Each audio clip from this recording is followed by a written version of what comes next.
this is Gail and welcome to my garden. Right now we are looking at some tomatoes that I grew from seed. These are Isis candy cherries, and I call them wannabes because what happened is about a year or so ago I grew some Isis candy cherries. I grew several plants and some of them were just normal, what you'd expect, but some of them came out grape shaped. And the whole plant had grape-shaped stuff, but otherwise they looked just like your standard, Isis candy, which is kind of a bicolorish cherry tomato. So these are my wannabes, and I have two more. So I've got a total of 4 plants. This is actually 2 plants in here. I've got 4 plants that I saved the seeds from the one that was grape kind of. So we'll see what happens. But I can see that I've already started getting blossoms on these. I only planted these, I don't know, about a month ago. And they were big when I planted them. So they've grown spectacularly. And they did that for me last time too. These are some of my sad sack tomatoes. I ran into a bit of problem between excessive watering and then the water that I gave these plants ended up, they went through the water softening system because we have well water, and as you might guess, I got a lot of salt burn on the roots, and you'll see some other plants with that show it even more.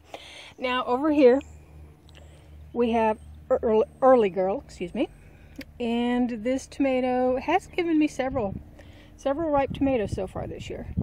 Nothing spectacular, but hey, after I abused the plant, what the heck. So that's early girl. Next to her we have big boy, and I don't know that I would consider this a really big tomato, but hey, like I said, the plant has been abused, so not too bad. And yes, I've already gotten some ripe tomatoes off this one. Okay, let's go ahead and check some other tomatoes. All right, this is Big Beef, and as you can tell, he's a big boy.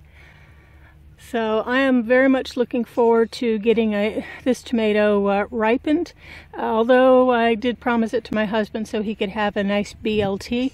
But meanwhile, I have got other tomatoes on this plant as well.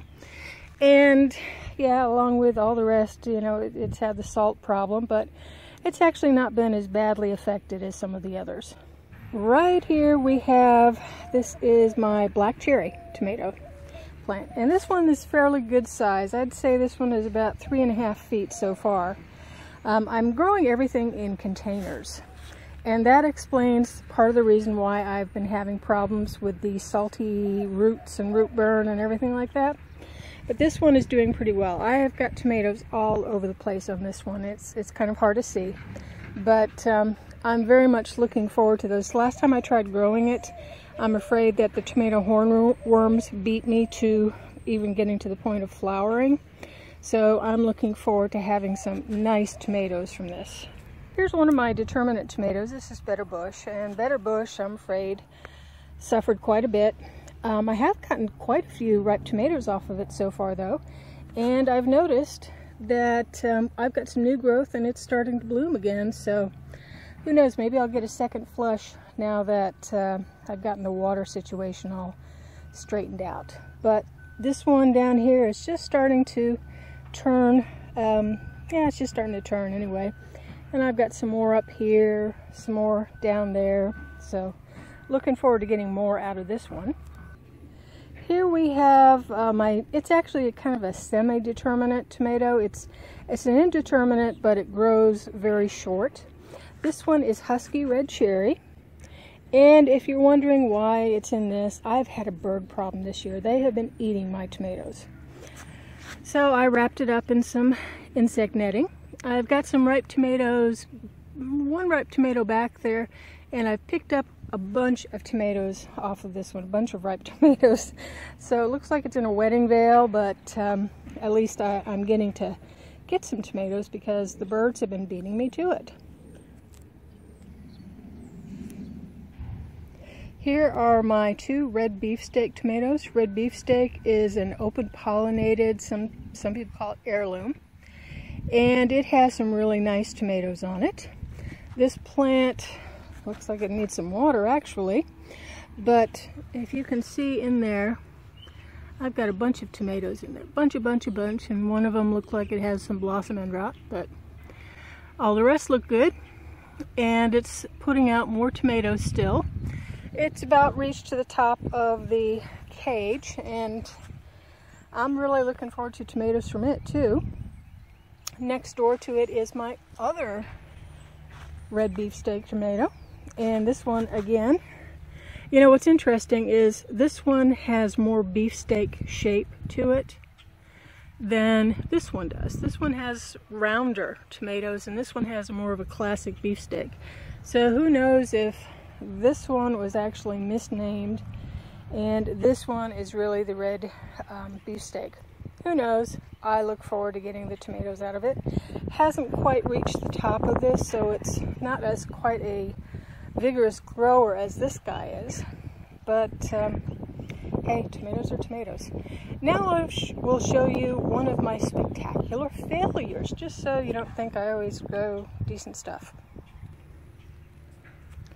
This is Miss Juliet, and yeah, now I'm not staking her. I'm deliberately letting her go ahead and just kind of sprawl, because the whole idea is I'm not really thrilled with the taste of the Juliet tomatoes. So these were supposed to be my sacrificial tomatoes. In other words, these are the ones that the birds are supposed to get, so they won't eat my other tomatoes. Well, guess what? They're not eating these. They're eating my good ones, wouldn't you know? But I've got a bunch of grape tomatoes for Juliet, so you never know. She's not done well. I've had all kinds of problems with her. Now, interestingly enough, the well water, or the water softened water, didn't bother her nearly as badly as it bothered some of the others, so like, go figure.